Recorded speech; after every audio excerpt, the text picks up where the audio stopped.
Gold trusted gold buyers తాకట్టులో ఉన్న బంగారాన్ని విడిపించి ఈ రోజు ఉన్న మార్కెట్ ధరకే కొనబడును. మరిన్ని వివరాలకు సంప్రదించండి 77107720. పులివెందుల ఎన్నికల విషయంలో కూటమి ప్రభుత్వం వ్యవహరిస్తున్న తీరు పట్ల వైసీపీ నేతలందరూ కూడా ఆగ్రహం వ్యక్తం చేస్తున్నారు. ఇదే విషయం మీద ఎన్నికల కమిషన్ కూడా ఫిర్యాదు చేయడానికి కొద్దిసేపు క్రితం వాళ్ళంతా కూడా ఎన్నికల కమిషన్ కార్యాలయానికి వచ్చిన పరిస్థితి. మనతో పాటు ఎమ్మెల్సీ మణితో కరుణ్ కుమార్ ఒకసారి మాట్లాడుతున్నాం. సార్, ఎట్లా చూస్తారు సార్ ఎన్నికలు ఉదయం నుంచి 7 గంటల నుంచి ప్రారంభమైన పోలింగ్ అంటే చాలా ఘటనలు ఇప్పటికే వచ్చిన పరిస్థితి, ఎట్లా చూస్తారు ఎన్నికల తీరు? ఈ ఎన్నికలు పూర్తిగా ప్రజాస్వామ్యానికి విరుద్ధంగా ఎన్నికల సంఘం ఆధీనంలో జరిగే ఎన్నికలు కాదు. ఎన్నికల సంఘాన్ని, పోలీసుల్ని తెలుగుదేశం పార్టీ వారు తమ ఏజెంట్లుగా తీసుకొని తమ గుప్పిట్లో పెట్టుకొని చేస్తున్న ఎలక్షన్ ఏ విధంగా రిగ్గింగ్ పాల్పడుతున్నారో మనం చూస్తున్నాం. మహిళల్ని లేకపోతే ఓటర్ని ఏ విధంగా ఓటేనివ్వకుండా పోలీసులు అడ్డుకుంటున్నారో మనం చూస్తున్నాం.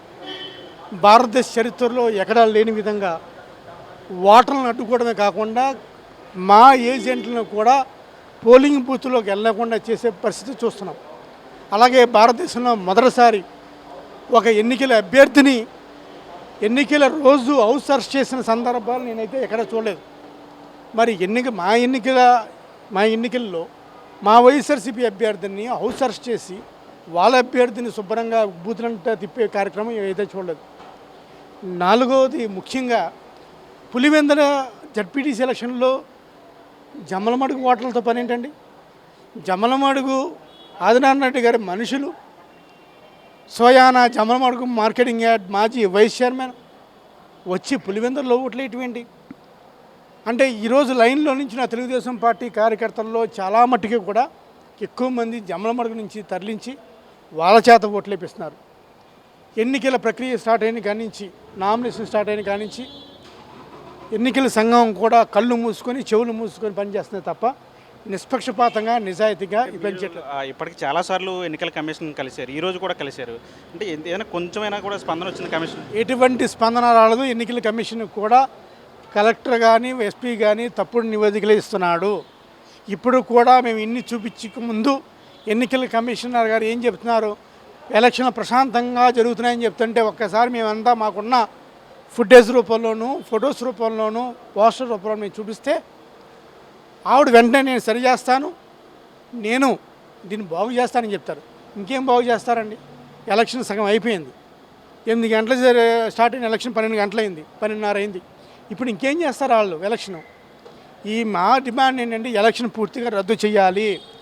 ఇది ప్రశాంతంగా ప్రజాస్వామ్యంగా జరిగే ఎన్నికలు కాదు. మీరు మీ ఏజెంట్ల ద్వారా చేసుకునే ఎలక్షను. దానికోసం ఎలక్షన్ ఎందుకు?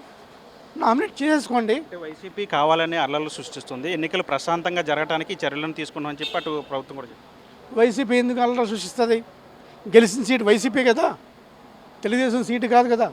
అక్కడ ఎమ్మెల్యే వైసీపీ కదా, అక్కడ ఎంపీ వైసీపీ కదా. మా బలం అది. మా బలంలో మేమెందుకు అల్లర్లు సృష్టించుకుంటాం? మమ్మల్ని డిస్టర్బ్ చేసిన తెలుగుదేశం పార్టీ, కూటమి ప్రభుత్వం తప్ప మేము కాదు. అంటే సొంత ఓటర్లు అంటే గ్రామానికి చెందిన ఓటర్లు ఏమో మేము ఓట్లు వేస్తామని చెప్పి కాళ్ళు పట్టుకుంటున్న పరిస్థితి. ఆ ఫోటోలు కూడా ఇందా మీరు చూపించారు. కానీ బయట నుంచి వచ్చిన వ్యక్తులు ఓట్లు వేస్తున్న పరిస్థితి. ఇది ఈ రాజకీయాలను ఎట్లా చూస్తారంటే 30 ఏళ్ళ తర్వాత జరిగే ఎన్నికలకు సంబంధించి ఆ ఊర్లో ఉన్న ఓటర్లను కూడా ఓటు హక్కు వినియోగించుకోకుండా చేసిన పరిస్థితి. అసలు ఆ ఊర్లో ఉండే ఓటర్లని ఆ ఊర్లోనే పోలింగ్ బూత్ ఉన్నప్పటికీ కూడా పోలింగ్ బూత్ ఈ బూతులు కాకుండా వేరే బూతులు గ్యాంబ్లింగ్ చేసిన దాఖలు ఎప్పుడు చేరలేదు. జనరల్గా ఎవరన్నా ఎలక్షన్ కమిషను ఓటర్ని సజావుగా పోలింగ్ బూత్ తీసుకెళ్ళి ఓట్లు ఇప్పించే కార్యక్రమం చేస్తుంది. ఇదేంటి మరి? ఇదే మాయ రోగం ఎలక్షన్ కమిషన్కి. ఈ ఊళ్ళో నాకు ఓటు ఉంటే పక్క ఊర్లో నా పోలింగ్ బూత్ ఎప్పుడైనా చూసామండి?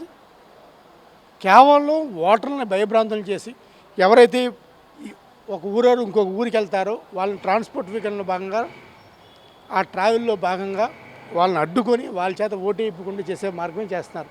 ఇది పూర్తిగా అరాచకం, నియంత్రిత ధోరణి. ఇది చంద్రబాబు నియంత్రిత ధోరణితో ఏదో పులివెందుల్లో జగన్మోహన్ రెడ్డిని ఓడించాం, జగన్మోహన్ రెడ్డి మీద గెలవాలని ఒక్క ఆశతో తప్ప ఇది అసలు ఎలక్షనే కాదు. అంటే మీరు ఎన్ని నిరసనలు చేసినా సరే, ఎన్ని ఫిర్యాదులు చేసినా సరే ఎలక్షన్ మాత్రం కంటిన్యూగా అలా జరుగుతూనే ఉంది. ఇదే విధంగా కంటిన్యూ అయితే ఏం చేయబోతుంది వైసీపీని? మేము చెప్పాం కదా, మేము ఎన్నికల సంఘం అనేది స్టాచ్యుటరీ బాడీ, రాజ్యాంగబద్ధంగా సంస్థ. మేము దానికి నివేదించుకోవడం, అదే మాకు అన్యాయం చేస్తే ఇంకెవరికి వెళ్ళాలి? మేము కోర్టుకు వెళ్ళాం, కోర్టులో ఎలక్షన్ బాగా చేయమని చెప్పారు, సజావుగా చేయమని చెప్పారు.